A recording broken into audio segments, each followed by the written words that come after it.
สวัสดีครับเพื่อนๆทุกคนกลับมาพบกันอีกครั้งกับช่อง Uncle Gaming เล่นเกมกับลุงนะครับวันนี้เราก็ยังคงอยู่กับเกม Ragnarok Mobile M Eternal Love หรือ ROM กันอีกครั้งครับคลิปนี้จะเป็นภาคต่อของการวิเคราะห์เจาะลึกค่า Crowd Control หรือ CC ในส่วนของกลไกการทำงานนะครับไม่ว่าจะเป็นอัตราการติดหรืออัตราการป้องกัน CC ครับไกด์เกมจะเป็นส่วนหนึ่งของซีรีส์เจาะลึก Fundamental Series ในส่วนของค่า CC ครับไกด์เกมในวันนี้นะครับจะเป็นพาร์ทที่ 2 ของการวิเคราะห์เจาะลึก Crowd Control ครับโดยพาร์ท 1 CC คืออะไร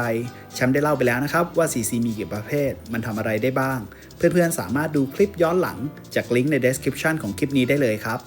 และพาร์ทสุดท้ายที่ต่อจากคลิปนี้เราค่อยมาคุยกันถึงการบิวตัวละครครับว่าจะโจมตีให้ติด CC หรือจะป้องกัน CC ต้องทำอย่างไรบ้างตัวละครสายไหนเหมาะกับการบิว CC อะไรรวมไปถึงฝ่ายป้องกันนะครับหากต้องการทำการป้องกัน CC เบื้องต้นต้องทำอย่างไรครับก่อนอื่นเลยนะครับก็ต้องขอบคุณน้องไมล์มอนคนะครับที่จุดประกายให้ทำคลิป CC นี้และมอดวิลินะครับของ Discord ROM Global ที่แชร์ไฟล์และวิธีการคิด CC ไว้ครับทำให้แชมป์ไปเอาโค้ดมาวิเคราะห์และหาข้อมูลเพิ่มเติมจาก ROM Handbook เจ้าเดิมนะครับแล้วก็มาสรุปแลกเปลี่ยนกับเพื่อนๆในวันนี้ครับถ้าไม่มี2คนนี้นะครับก็คงไม่มีคลิปนี้ครับและที่สำคัญขอบคุณเพื่อนๆทุกคนนะครับที่มารับชมและติดตามช่อง Uncle Gaming เล่นเกมกับลุงของแชมป์มาโดยตลอดครับก่อนที่เราจะเริ่มกันครับหากเพื่อนๆเห็นว่าคลิปนี้มีประโยชน์รบกวนกดไลค์คลิปนี้เป็นกำลังใจให้แชมป์ทำคลิปต่อๆไปมาสนุกกับเพื่อนๆอีกนะครับฝากกด subscribe กดกระดิ่งแจ้งเตือนช่องเล่นเกมกับลุงเอาละครับเพื่อไม่เป็นการเสียเวลาเรามาเริ่มกันเลยครับคลิปนี้จะเป็นการวิเคราะห์เจาะลึกเรื่องการคำนวณอัตราการติด CC นะครับทั้งในมุมมองของฝ่ายโจมตีว่าจะโจมตียังไงให้ฝ่ายตรงข้ามติด CC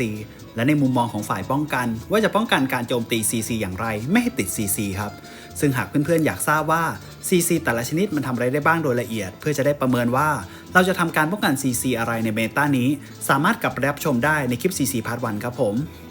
การโจมตี Crowd Control เนี่ยเมื่อคำนวณเสร็จแล้วเนี่ยมันจะไม่ออกมาเป็นค่าความเสียหายนะครับมันจะออกมาเป็นโอกาสการติดหรือ CC chance ครับคิดเป็นเปอร์เซ็นต์ครับปกติเราจะเรียกว่า PROC โปรแกรม Random Occurrence แปลง่ายๆว่าถ้าโจมตี100ครั้งจะติด CC กี่ครั้งครับถ้าชาร์จ100ก็คือโจมตี10ครั้งติด10ครั้งโจมตี100ครั้งก็ติด100ครั้งครับถ้าคำนวณแล้วชาร์จเป็น50คือถ้าเราโจมตีโดน10ครั้งจะติด CC 5ครั้งและถ้าชาร์จคือ20คือเราโจมตีไป10ครั้งก็จะมีโอกาสติดสัก2ครั้งครับและถ้าชาร์จคือ0คือโจมตียังไงฝ่ายตรงข้ามก็ไม่ติด CC ครับผมและต่อไปผมจะขออนุญาตเรียกโอกาสติดนี้ว่า POX นะครับ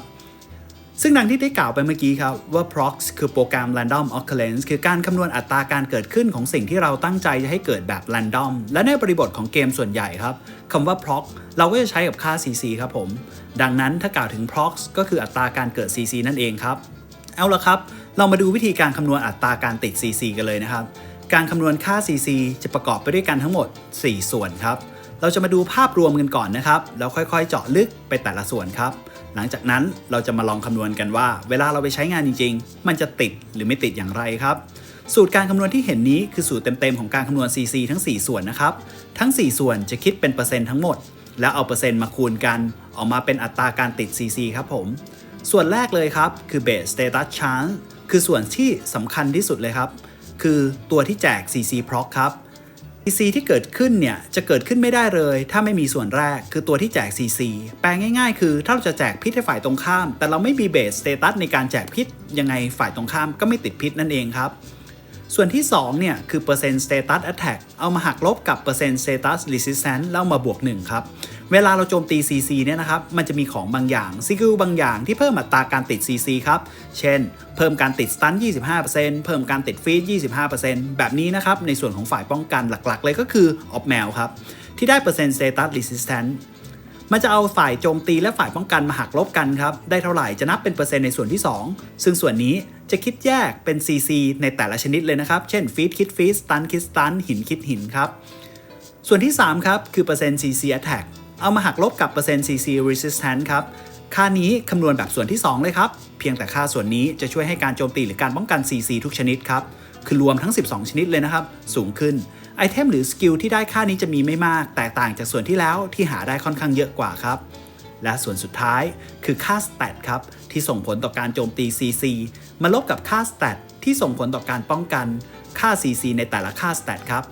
ค่า stat พื้นฐานทั้ง6ชนิดครับคือ Wit Strength Dex Int Luck และ AGI ครับผมซึ่งค่าแต่ละอันจะส่งผลต่อการโจมตีและการป้องกัน CC ที่ไม่เหมือนกัน เช่น Strength ส่งผลต่อการโจมตีติดสตันตาบอดเคิร์ดและ Strength ช่วยบรรเทาการติดใบ้และล็อกขาเป็นต้นเราจะเอาค่าเหล่านี้ครับมาเข้าสูตรคำนวณอีกทีแล้วออกมาเป็นเปอร์เซ็นต์การโจมตี CC และการป้องกัน CC ครับกลับมาสรุปเป็นภาพที่ง่ายขึ้นนะครับว่าการคำนวณโอกาสติด CC เมื่อเราโจมตีฝ่ายตรงข้ามหรือฝ่ายตรงข้ามโจมตีเรามาจะติด CC หรือไม่พ็อกจะมากน้อยแค่ไหนขึ้นอยู่กับ4ส่วนครับคือ1จาก CC พื้นฐานที่แจกที่เราเรียกกันว่า Base Status Chance ครับส่วนที่2มาจาก Status CC แต่ละชนิดครับส่วนที่3มาจาก CC Attack รวมและส่วนที่4คือค่า Stat ของเราเมื่อคำนวณเสร็จแล้วจะออกมาเป็นค่าตั้งแต่0คือโจมตีไม่ติด CC ไปจนถึง 100% ครับคือทุกครั้งที่โจมตีจะติด CC ทั้งหมดเรามาดูกันทีละส่วนไปเลยนะครับส่วนแรกเลยนะครับคือ Base Status Chance ครับดังที่ได้กล่าวไปแล้วนะครับว่ามันคือส่วนสำคัญที่สุดเลยครับคือถ้าเราเป็นฝ่ายโจมตีแล้วเราตั้งใจจะแจก CC อะไรเพื่อขัดขวางการเล่นของฝ่ายตรงข้ามไม่ว่าจะเป็นสตันนะครับฟีดใบ้ตาบอดบีดพิษตัวไหนก็ตามครับจาก CC ทั้งหมด12ชนิดเราก็ต้องมีแหล่งกำเนิด CC นั้นก่อนครับหรือเรียกว่า Source of CC นั่นเองครับโดยแหล่งกำเนิด CC เนี่ยมาจาก3แหล่งหลักๆครับคือสกิลของสวมใส่แล้วก็การ์ดครับเนื่องจากสกิลและของสวมใส่และการ์ดที่แจก CC เหล่านี้มันมีเยอะมากๆเลยนะครับผมไม่สามารถเล่าให้เพื่อนๆฟังทั้งหมดได้จะขออนุญาตยกตัวอย่างเฉพาะที่สำคัญและบิวไว้เล่นได้นะครับมาดูตัวแจก CC กลุ่มแรกกันก่อนครับสกิลครับสกิลมี2รูปแบบหลักๆครับคือสกิลแอคทีฟที่ไม่ใช้แล้วฝ่ายตรงข้ามจะติด CC นั้นครับตัวอย่างคลาสสิกมากๆเลยก็คือสกิลแบชของไนท์ครับมีโอกาส 6% ที่ฝ่ายตรงข้ามจะติดสตันครับสกิลฟอร์สไดเวอร์ของวิสาดครับมีโอกาสที่จะแช่แข็งฝ่ายตรงข้าม 65% โดยกลุ่มแรกนี้ขึ้นอยู่กับอาชีพที่เพื่อนๆเล่นนะครับว่าอาชีพนั้นมีสกิล CC ให้แจกไหมนั่นเองครับโดย CC หลักๆที่พบได้จากอันนี้เช่น Venom Erosion ของงูทำให้ฝ่ายตรงข้ามเป็นหินอาชีพ Demon King Morlock แจก Curse ใบ้ Fear ซึ่งเป็นพาสซีฟจากการโจมตีท่าหลักที่พ็อกรัวๆครับอาชีพ Kalisberg ที่แจก Bleeding เป็นต้นครับกลุ่มที่2เนี่ยนะครับจะเป็นกลุ่มหลักเลยครับเรียกว่าเป็นกลุ่มสำคัญที่ทำให้เราเล่นสาย CC ได้นั่นเองครับคือ CC จากอุปกรณ์สวมใส่ครับโดยเฉพาะอย่างยิ่งอุปกรณ์ฝั่งขวาที่มีแจก CC ได้ทุกส่วนเลยนะครับทั้งหัวหน้าปากหลังหางเนื่องจากส่วนนี้เป็นส่วนสำคัญฉันขออนุญาตลงรายละเอียดหน่อยนะครับว่าชิ้นที่แจก CC สำคัญมีชิ้นไหนบ้างเริ่มจากหมวกก่อนนะครับในแพทปัจจุบันหมวกที่แจก CC ที่สำคัญคือ Sleepy Raccoon ครับมีโอกาส 50% ที่จะทำให้คนที่โดนโจมตีติดหลับครับและเมื่อหลับแล้วโดนโจมตีจะไม่ตื่นขออธิบายตรงนี้นิดนึงนะครับปกติ CC ที่เรียกว่า Sleep หรือหลับเนี่ยมันจะมีเงื่อนไขว่าถ้าโดนโจมตีจะตื่นเหมือนโดนปลุกให้ตื่นครับแต่ CC ที่เกิดจากการหลับของหมวกหลับใบนี้เนี่ยโดนโจมตีจะไม่ตื่นครับ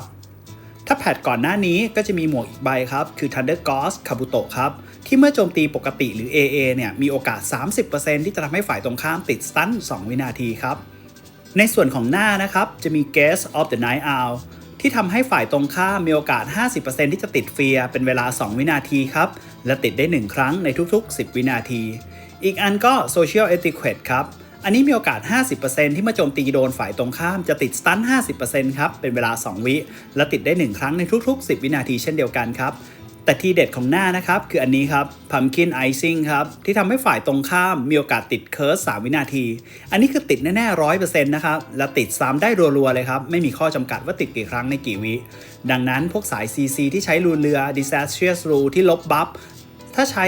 หน้าอันนี้นะครับจะสามารถล้างบัฟฝ่ายตรงข้ามได้รัวๆเลยครับส่วนต่อมานะครับคือปากหลักๆเนี่ยจะมีอยู่3อันครับอันแรกก็คือคลาสสิกมากๆคือ Magic Firewood ครับที่เมื่อโจมตี AA จะมีโอกาส 10% แจกเบิร์นครับหน้าเมื่อก่อนคลาสสิกมากๆคือ Dim Whip Seal ครับที่แจก Feast 100% เป็นเวลา3วินาทีติดได้1ครั้งในทุกๆ10วินาทีครับปาก Camel Cane ครับแจก Stun 100% 2วิติดได้1ครั้งในทุกๆ10วินาทีครับส่วนหลังครับจะมีอยู่อันเดียวที่แนะนำคือ Starlight Sweetie ครับที่เมื่อฝ่ายตรงข้ามเลือดมากกว่าเราการโจมตีของเราที่ทำดาเมจให้ฝ่ายตรงข้ามจะมีโอกาส 100% ครับที่ทำให้ฝ่ายตรงข้ามติดหลับเป็นเวลา3วินาทีและเมื่อเดินโจมตีฝ่ายตรงข้ามจะไม่ตื่นเช่นเดียวกันครับติดได้1ครั้งในทุกๆ10วินาทีครับหลังชิ้นนี้นะครับเมื่อก่อนดีมากๆเลยครับเพราะสายโจมตียังไงเลือดก็น้อยกว่าสายซับอยู่แล้วครับทำให้สายซับติดหลับและเวลาเราโดนโจมตีแล้วไม่ตายเนี่ยเลือดเราจะน้อยกว่าฝ่ายตรงข้ามครับพอโจมตีสวนไปฝ่ายตรงข้ามก็จะหลับเรียกว่าเป็นหลังพลิกเกมเลยครับแต่ภายหลังครับจากการที่มีหมวกหลับเข้ามาใช้โดยหมวกหลับแจกหลับได้เลยถึงแม้ว่าจะมีโอกาสแค่ เปอร์เซ็นต์ก็ตามทำให้ฝ่ายตรงข้ามเนี่ยหันมาใส่กันหลับกันมากขึ้นทำให้หลังนี้ค่อนข้างใช้งานได้ยากขึ้นครับหลังนี้เลยไม่ค่อยได้รับความนิยมในส่วนหลังๆนะครับแต่จริงๆแล้วเป็นหลังที่ดีมากๆเลยนะครับส่วนต่อมาครับคือหางครับหางในส่วนนี้จะมี4ชิ้นครับที่ถือเป็นส่วนที่แจก CC เป็นหลักเลยครับโดยชิ้นแรกครับสุดคลาสสิกคือ Jade Little White Dragon ครับหางนี้จะแจกสตัน 100% ติดได้1ครั้งในทุกๆ10วินาทีหางชิ้นต่อมาครับ Flower Demon Valley Lily ครับหรือหางพิษครับแจกพิษ 100% และสามารถโจมตีตัวที่ติดพิษแรงขึ้น 10% และรับดาเมจจากตัวที่ติดพิษเบาลง 10% อันนี้แทบจะเป็นหางหลักสำหรับคนที่บิวสายพิษเลยนะครับชิ้นต่อมาครับ Falling Ice Cubes ครับหางฟีดนั่นเองครับหางนี้จะแจกฟีส 50% เมื่อเราโจมตีฝ่ายตรงข้ามนะครับและเมื่อเราโจมตีฝ่ายตรงข้ามที่ติดฟีสดาเมจเราจะแรงขึ้น 10% และเมื่อติดฟีสเนี่ยนะครับเวลาเราโจมตีฝ่ายฟีสของฝ่ายตรงข้ามจะไม่แตกครับทำให้รัวมากๆเลยเขาจะกระตุกรัวเลยครับแต่ติดได้1ครั้งในทุก10วินาทีนะครับและหางล่าสุดครับมาในแพทปัจจุบันคือ Cloud Gale ครับมีโอกาส 30% ที่จะแจกใบเป็นระยะเวลา5วินาทีด้วยกันครับ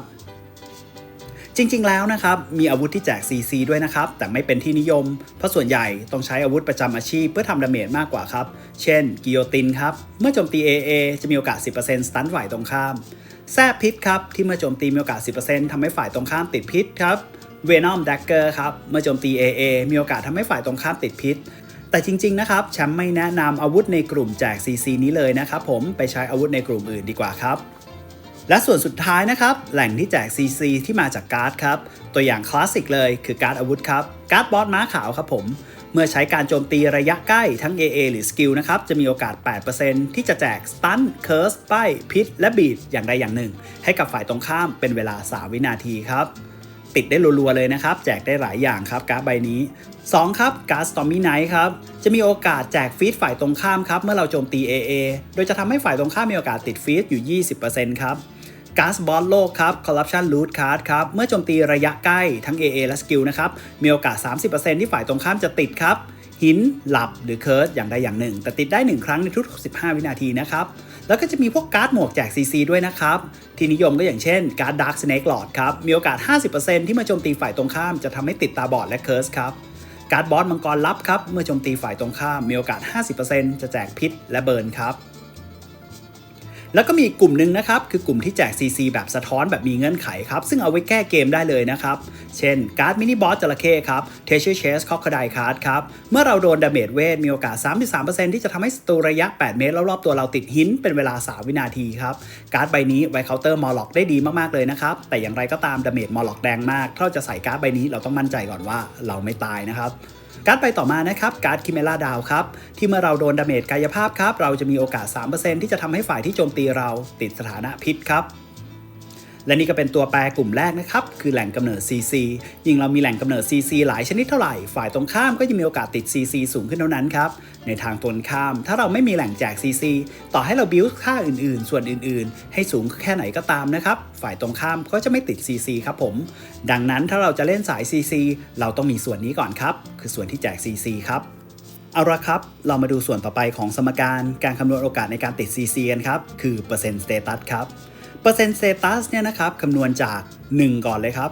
คือเหมือนกับเดิมเรามี 100% ครับเอามาบวกกับเปอร์เซ็นต์สเตตัสแอทแทคการโจมตีของฝ่ายตรงข้ามครับเอามาหักลบกับเปอร์เซ็นต์สเตตัสรีสิสแตนซ์หรือเปอร์เซ็นต์การต้านทานของฝ่ายป้องกันไอ้ค่านี้นะครับเพื่อนๆสามารถกดดูในสเตตัสของตัวละครกดตรงนี้นะครับในส่วนของ Count Control Resistance and Multiplier ว่าเรามี Status Attack เท่าไหร่และ Status Resist อยู่เท่าไหร่ครับค่าการโจมตี Status Attack เนี่ยหาได้จากไหนบ้างหลักๆเลยนะครับจากอุปกรณ์สวมใส่การ์ดและสกิลครับอุปกรณ์สวมใส่ก็เช่นสมุดฟีดครับที่ทุกการตีบวก1จะให้ฟีด Attack ที่ 2% ดังนั้นสมุดฟีดที่บวก17ครับจะให้ค่าโจมตีฟีด Attack ถึง 34% เลยนะครับการ์ดผีผ้าดาวครับทำให้ฟีส Attack และ Stun Attack 25% ถ้าใส่ 2 ใบก็กลายเป็น 50% เลยครับและสกิลหลักๆก็จะเป็นสกิลลีดครับ King of Chaos ครับหรือ KOC ที่จะบวก Status Attack ทุกชนิดให้ 20% เลยครับในส่วนของ Status Resist นะครับเพื่อนๆหาได้จากหลายแหล่งเลยนะครับหลักๆจะมาจาก4แหล่งที่สำคัญครับ1คือของสวมใส่และมิเลอร์2การ์ดครับ3 Off Mail และ4สกิลครับเช่นของสวมใส่ครับก็อย่างเช่นของโบราณเสื้อ Tie Rider ครับจะเพิ่ม Stun Feed Resist ให้ถึง 30% เกาะแมงทองครับเพื่อนๆเอามาใส่เป็นมิลเลอร์นะครับจะได้สตันและฟีดที่ 50% ครับหรือถ้าจะเอามาใส่เป็นของตีบวกนะครับก็ที่ตีบวก 15 อัพเงาเป็น 50% จะเพิ่มกันหิน 12.5% กันเฟียร์ 12.5% กันสตันและฟีดอย่างละ 25% ครับเสื้ออีกตัวที่น่าสนใจคือมิลเลอร์เสื้อ Dead Cat ครับจะเพิ่มกันใบ้กันสตัน 50% ครับในส่วนของการ์ดนะครับการ์ดหลักๆที่ใส่ส่วนใหญ่จะเป็นการ์ดใส่หมวกครับเช่นไนท์แมร์กันหลับ 100% มาดุกกันใบ้ 100% การ์ด Mentalist ครับกันเฟียร์ 100% การ์ด Alien Falling Angel อันนี้จะเพิ่มการป้องกันให้ทุกๆชนิดเลยนะครับ 20% และ 3 ครับ Off Mail Off Mail ในส่วนของอุปกรณ์ที่เราสามารถ Off Mail ป้องกันสถานะได้มีแค่ 4 ชิ้นเท่านั้นนะครับได้แก่เกราะผ้าคลุมรองเท้าอาวุธดังนั้นการออฟแมวให้ติดออฟแมวป้องกันสถานะจึงสำคัญมากๆเลยครับและสุดท้ายคือสกิลครับสกิลส่วนใหญ่เป็นพาสซีฟตามอาชีพนะครับและสกิลที่สำคัญที่สุดเวลาเรา PVP คือสกิลลีก King of Chaos ครับหรือ KOC ที่เมื่ออัพจนถึงขั้น 4 แล้วจะบวกพลังป้องกัน Status Attack ทุกอย่างให้อีกชนิดละ 50% เลยนะครับจริงๆแล้วมันยังมีรายละเอียดยิบๆย่อยๆนิดๆหน่อยๆอีกนะครับที่คอยบวก Status Attack และ Status Resist ให้นั่นก็คือสมุดนักผจญภัยครับการปลดบางอย่างจะช่วยเพิ่มค่าพวกนี้ได้ครับเช่นการฝากการ์ดโกเลมจะช่วยเพิ่มค่าป้องกันหิน 5% การทำหมวกบางอย่างครับหมวกบางอย่างครับแล้วก็ระบบ Memory ใหม่ครับคือเจ้า Memory สีเทาครับ Memory of War Time นี้นะครับจะมีค่าที่ตั้งแต่แถว 1 เป็นต้นไปจะมี Status Resist ให้ครับโดย Status Resist เนี่ยจะได้มาสูงสุด 3 อันคือ 6% ครับแต่จริงๆคือ 9% แหละแต่ความสามารถแถว 3 เอาไปเอาอย่างอื่นที่ไม่ใช่ Status พวกนี้จะดีกว่าครับถ้าจากสมุดนักผจญภัยและ Memory นะครับเพื่อนๆจะสามารถได้ทั้ง Status Attack และ Status Resist มาใช้กับ CC ได้อีกนิดๆหน่อยๆเลยครับการคำนวณในส่วนนี้นะครับคือเอา 1 ตั้งแล้วพลัง Status Attack ไปลบกับพลัง Status Resist ครับซึ่งถ้าหาก Status Attack ชนะครับตัวเลขตรงนี้ก็จะเป็นบวกใช่ไหมครับเมื่อไปบวกกับ 1 ก็จะทำให้โอกาสติด CC มากขึ้นครับในทางตรงกันข้ามครับหาก Status Resist ชนะพลังโจมตีแพ้นะครับตัวเลขก็จะติดลบครับและเมื่อเอาตัวเลขที่ติดลบไปลบออกจาก1ก็จะทำให้โอกาสติดน้อยลงนั่นเองหมายความว่าโอกาสติด CC ก็จะลดลงครับและยิ่งถ้าเพื่อนๆสามารถหักลบ Status Attack ออกให้หมดจนเกิน1นะครับก็คือไปลบแล้วติดเป็น0และเมื่อมันเป็น0แล้วไปคูณกับตัวคูณส่วนอื่นๆก็จะเป็น0ไปด้วยทำให้ไม่ติด CC แน่ๆครับดังนั้นการดัน CC Resist จึงสำคัญมากครับเพราะในแพทปัจจุบันเป็นเพียงค่าเดียวครับที่พลังป้องกันสามารถหักล้างพลังโจมตีจนหมดได้ครับผมมาดูส่วนต่อไปกันนะครับส่วนนี้คือ CC Attack ครับส่วนนี้จะคำนวณเหมือน Status Attack ก่อนหน้านี้เลยครับสูตรเดียวกันคือเอา1ตั้งแล้วเอาผลการลบกันของ% CC Attack กับ% CC Resist ได้เท่าไหร่มาบวกกันแต่สิ่งที่ทำให้ค่า CC Attack และ CC Resist ในแพทปัจจุบันมีน้อยกว่าค่า Status Attack และ Status Resist มากครับในส่วนของ CC Attack ณ แพทปัจจุบันมีอยู่อันเดียวครับเท่าที่ทำค้นมานะครับคือ Ancient Relic Chaotic Blade ครับคือ Ancient Relic ตัวนี้นะครับจะบวก Status CC Attack ที่ 25% ครับและในส่วนของการป้องกันจะมีการ์ดอยู่ใบเดียวครับคือการ์ดหมายายที่จะบวก CC Resist ที่ 25% และถ้าปลดได้จะได้อีก 5% ครับซึ่ง CC Attack และ CC Resist ดูจาก Status ตรงนี้นะครับแล้วเมื่อเพื่อนๆมีค่า CC Attack และ CC Resist แล้วจะเอามาคำนวณแบบเดียวกันเลยครับกับ Status ก่อนหน้านี้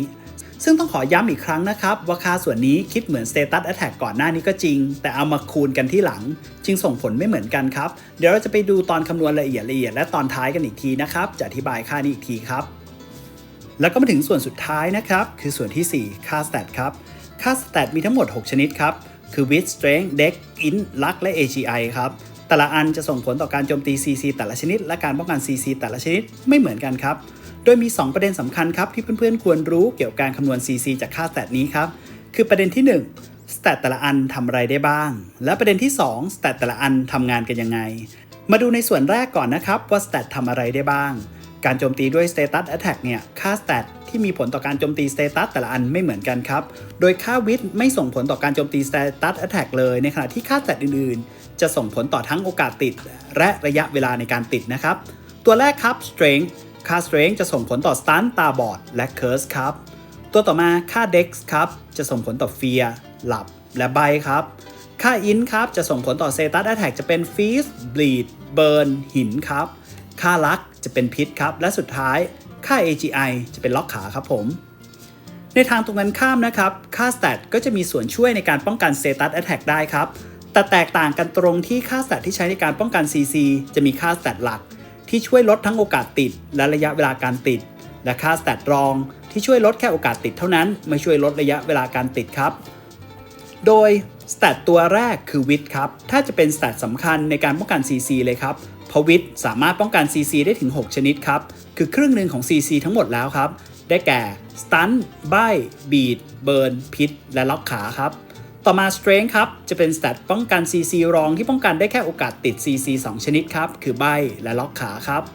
ในส่วนของ dex ครับจะเป็น stat รองในการป้องกัน CC แต่จะป้องกัน CC ได้4ชนิดครับคือตาบอด curse feed และหินครับstat ต่อมาถือว่าเป็น stat สำคัญอีกตัวในการป้องกัน CC ไม่น้อยหน้าวิทย์เลยนะครับก็คือ int ครับเพราะ int ครับสามารถป้องกัน CC โดยถือเป็น stat หลักได้ถึง6ชนิดและ stat รองอีก2ชนิดครับ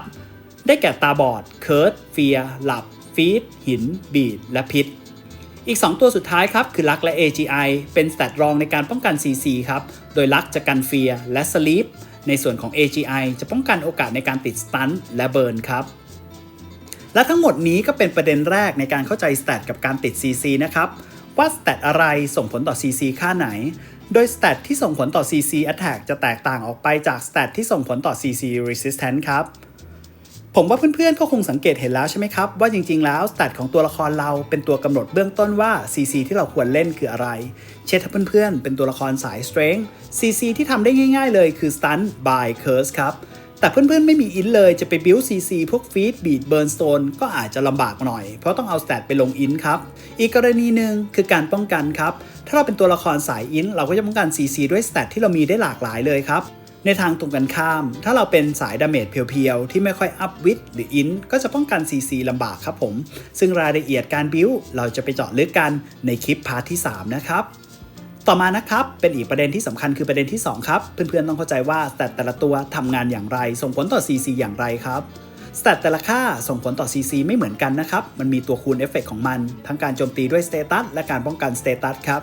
อีกทั้งยังมีเพดานของความสามารถในการโจมตี CC ครับไม่ใช่ทุกค่า status ทุกชนิดนะครับที่จะทำให้เกิดการโจมตี CC ติด 100% ครับโดยหลักการค่า stat ที่ทำให้โจมตีติด CC หรือป้องกัน CC นั้นมันควรจะยิ่งอัพไปมากเท่าไหร่ยิ่งดีใช่แล้วครับมันเป็นแบบนั้นแต่ช้าก่อนการอัพค่า stat มันมีเพดานของมันครับหมายความว่าเมื่อเราลงทุนกับการอัพ status ไปถึงระดับหนึ่งจะเกิดสิ่งที่เรียกว่า diminishing return ครับคือการอัพยิ่งขึ้นไปก็ไม่ช่วยให้การโจมตี CC หรือการป้องกัน CC ของเราดีขึ้นเพราะมันติดเพดานไปเรียบร้อยแล้วครับเรามาดูไปทีละส่วนนะครับการคำนวณ CC attack เปอร์เซ็นต์ที่ได้จากค่า stat กันครับแต่ละค่าจะมีสูตรคล้ายๆกันอยู่ต่างกันที่ตัวคูณครับมาดูตัวอย่างสักอันครับคือ stun การ up stun จะเพิ่มโอกาสติด stun ครับโดยนำค่า stun ไปคูณกับ 0.2 แล้วหารด้วย100ครับโดยค่า stun เนี่ยจะมีเพดานการติดอยู่ที่ 60% ครับดังนั้นการอัพให้เลย 60% ไม่ช่วยให้โอกาสในการโจมตีแล้วติด stun เพิ่มขึ้นครับตัวอย่างเช่นเพื่อนๆ up strength ไป 200 เอาไปคูณกับ 0.2 จะได้เท่ากับ 40 หาร 100 จะออกมาเป็นเปอร์เซ็นต์คือ 40% นั่นเองครับคือเพื่อนๆโจมตีจะมีโอกาสติด stun 40% ครับมาดูอีกตัวอย่างนะครับเรา up int เพื่อให้ฝ่ายตรงข้ามติด feed ครับสูตรการคำนวณการติด feed ก็คือ int คูณ 0.2 หารด้วย 100 แปลงง่ายๆเลยครับว่าทุก1 int เพิ่มโอกาสติด 0.2% ถ้าเรามี100 int โอกาสติดก็คือ 20%เราอัพไป300 int โอกาสติดก็คือ 60% ครับแต่ถ้าเรามากกว่า300 int เช่นเราว่า500 int โอกาสติดมันควรจะเป็น 100% ใช่ไหมครับแต่ไม่ใช่ครับเพราะมันมีเพดานครับดังนั้นครับ int ที่อัพเกิน300ไปแล้วจะไม่ส่งผลต่อโอกาสการติด CC จาก stat ที่เพิ่มขึ้นนั่นเองครับเอาละครับลองมาดูค่าอื่นๆกันคร่าวๆนะครับถ้าเพื่อนๆอยากศึกษาค่าไหนอย่างละเอียดพอสคลิปนี้ไว้ดูนะครับมาดูทีละกลุ่มครับกลุ่มที่มีค่า status attack สูงสุดอยู่ที่ 60% เนี่ยจะมี stun fear sleep feed stone และล็อกขาครับทั้งหมด6ตัวเพดานที่ 80% ได้แก่ bleed burn และพิษครับโอกาสติดเพดานที่ 100% เนี่ยได้แก่ตาบอด curse และใบ้นั่นเองครับนอกจากนี้เวลาคำนวณหลังจากโจมตีติด CC จะมีการคำนวณว่าระยะเวลาการติดจะนานเท่าไหร่โดยระยะเวลาการติดก็จะคิดแบบเดียวกันครับคือเอา stat ไปคูณกับ 0.2 ไม่กับ 0.3 แล้วหารด้วย 100แล้วก็จะมีเพดานเช่นเดียวกันครับที่ 80 และ 100% ตามนี้เลยครับ กลับมาดูกันอีกมุมหนึ่งบ้างนะครับคือการป้องกันจริงๆแล้วคำนวณเหมือนกันเลยครับคือสแตทแต่ละตัวจะป้องกันคิดเป็นเปอร์เซ็นต์โดยเอามาคูณกับตัวเลขค่าหนึ่งแล้วหารด้วย100ออกมาเป็นเปอร์เซ็นต์ครับผมแตกต่างกันนิดนึงคือฝ่ายป้องกันจะได้เปรียบกว่าจากสูตรนะครับถ้าเราต้องการจะป้องกันสตันเราจะใช้สแตทคือ width บวก AGI เอาไปคูณ 0.2 แล้วหารด้วย100ออกมาเป็น 100% ครับสรุปง่ายๆคือถ้าเราต้องการป้องกันสตันให้ได้ 100% เราจะต้องทำให้สแตทของเราคือ width บวก AGI รวมกันให้ได้500ครับเมื่อคูณกับ 0.2 แล้วหารด้วย100ก็จะได้ 100% พอดีคือเราจะไม่มีโอกาสติดสตันจากสแตทตรงนี้ครับมาดูอีกตัวอย่างนะครับถ้าเราต้องการป้องกัน silence ให้ได้ 100% เราต้อง up stat คือ width บวก strength ให้ได้334เราจะกันได้ 100% ครับผมและถ้าเราต้องการจะทำให้ระยะเวลาลดลง 100% เราต้องทำ stat ที่ป้องกันหลักคือไม่ width ก็ int ได้เท่ากับ250เมื่อไปคูณกับ 0.4 แล้วหารด้วย100จะเท่ากับ 100% คือลดระยะเวลาการติดในส่วนนี้ไปเลยครับถ้าเพื่อนๆไม่ค่อยอยากบวกลบคูณหารเลขเท่าไหร่มาดูตรงนี้เลยครับฉันทำสรุปไว้ให้แล้วว่าในส่วนนี้ถ้าเราเป็นฝ่ายโจมตีเราต้องใช้สแตทอะไรเท่าไหร่เพื่อให้เวลาเราคำนวณแล้วจะได้ค่าตรงนี้ชนเพดานครับผมทั้งโอกาสและระยะเวลาและอย่าลืมนะครับถ้าเอาแค่ติด CC การอัพเกินกว่านี้สแตทไม่ส่งผลอะไรต่อการติด CC และระยะเวลาการติด CC แล้วครับตัวอย่างเช่นถ้าเพื่อนๆอยากให้ติดเบิร์นจากค่าสแตทที่ชนเพดานที่ 80% ต้องทำให้ int 267ขึ้นไปครับถ้าอยากให้ติดเฟียร์ที่ชนเพดานคือ 60% ค่าเด็กต้องมากกว่า200พลังป้องกันที่ลดโอกาสติด CC และระยะเวลาการติด CC ก็ตามนี้เลยครับเพื่อนๆจะเห็นว่าใช้สแตทอะไรเท่าไหร่ต้องการป้องกัน CC จากค่าสแตทให้สุดเพดานคือเต็ม 100% จะต้องอัพอะไรเท่าไหร่ฉันทำไว้ให้ตามตารางนี้นะครับถ้าต้องการเฟียร์ 100% เราต้องให้ int บวกลักของเรารวมเกิน500ครับและ int อย่างเดียวเกิน250จะทำให้ระยะเวลาการติดเฟียร์ลดลง 100% ครับและถ้าเราต้องการลดโอกาสการติดเบิร์นจากสแตท 100% เราต้องอัพ width บวก AGI ให้เกิน500และ width จะต้องไม่น้อยกว่า250จะทำให้ระยะเวลาการติดลดลง 100% ครับและนี่คือตารางสรุปค่าสแตททั้งหมดนะครับทั้งฝั่งโจมตีและฝั่งป้องกันว่าเพื่อนๆต้องการอัพค่าสแตทอะไรเท่าไหร่เพื่อโจมตีฝ่ายตรงข้ามด้วย CC ตัวไหนและถ้าอยากป้องกัน CC ตัวไหนเพื่อนๆต้องอัพอะไรฉันขออนุญาตลงรายละเอียดแต่ส่วนที่เป็นสแตทที่เป็นเพดานของค่า CC แต่ละอันเพื่อนๆสามารถพอสคลิปไว้ดูได้เลยนะครับเอาละครับเราก็มาถึงส่วนสำคัญคือการรวมทุกสิ่งทุกอย่างเพื่อให้สามารถคำนวณได้ว่าการโจมตี1ครั้งจะมีโอกาสพ็อกให้ฝ่ายตรงข้ามติด CC เท่าไหร่โดยฉันขอทบทวนกันอีกครั้งนะครับว่าการคำนวณโอกาสติด CC จะมาจาก4ส่วนที่สำคัญครับคือส่วนที่1ส่วนที่สำคัญที่สุดคือซอร์สในการแจก CC หรือต้นกำเนิด CC นั่นเองครับเอามาคูณนะครับกับส่วนที่2คือ status attack ลบกับ status resist ของ CC แต่ละชนิดครับเอามาคูณกับส่วนที่3ครับคือ CC attack ลบกับ CC resist ซึ่งอันนี้จะเป็น CC รวมคิดจากลิลิกโบราณ Celtic Base และการ์ดหมายายเท่านั้นนะครับและเอามาคูณกับส่วนที่4คือสแตทต่างๆที่มีผลต่อ CC ครับเรามาดูตัวอย่างการคำนวณกันครับสมมุติเพื่อนๆอยากแจกสตันเพื่อนๆใช้หางมังกร Jedi Little White Dragon ที่จะแจกสตัน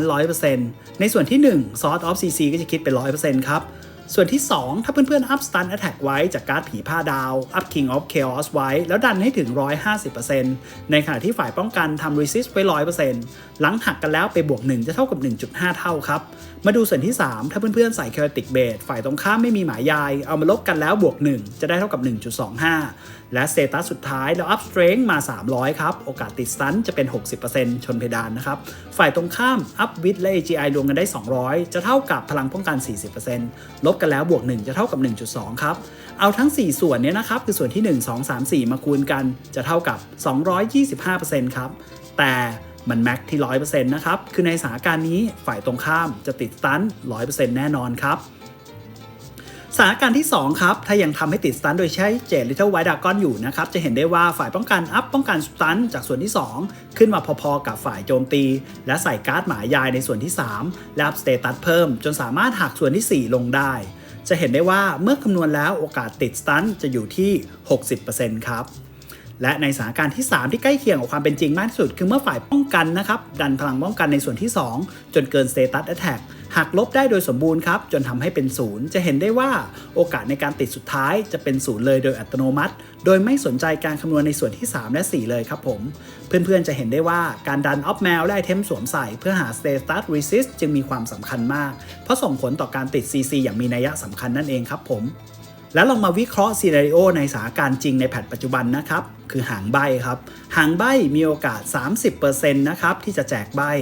ดังนั้นในส่วนที่ 1 จะเป็น 30% ครับตามด้วย Status Attack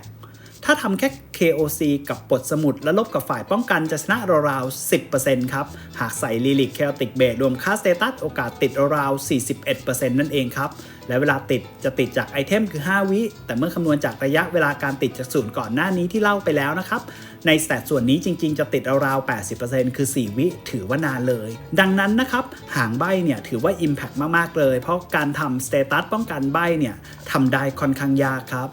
ในอีกกรณีหนึ่งนะครับถ้าฝ่ายป้องกันต้องการกันใบ้แล้วทำกันใบ้มาโดยใส่ Mirror Dead Cat ซึ่งได้มาอีก 50% ใส่ Off Mail หากันใบ้ได้ราวๆ 30% รวมกันเป็น 80% โดยฝ่ายโจมตีไม่มี Chaotic Blade แต่ฝ่ายป้องกันเนี่ยปลดล็อกหมายยายโอกาสติดใบ้จะเหลือเพียง 8.5% ต่อการโจมตี 1 ครั้งเท่านั้นครับเพื่อนๆจะเห็นได้ว่าการอัพส่วนที่ 2 และการหาพลังป้องกันในส่วนที่ 2 สำคัญจริงๆอย่างที่แชมป์ได้บอกไปนะครับเอาละครับก็จบกันไปแล้วนะครับกับการคำนวณโอกาสในการติด CC ว่าเกิดจากการคำนวณ 4 ส่วนด้วยกัน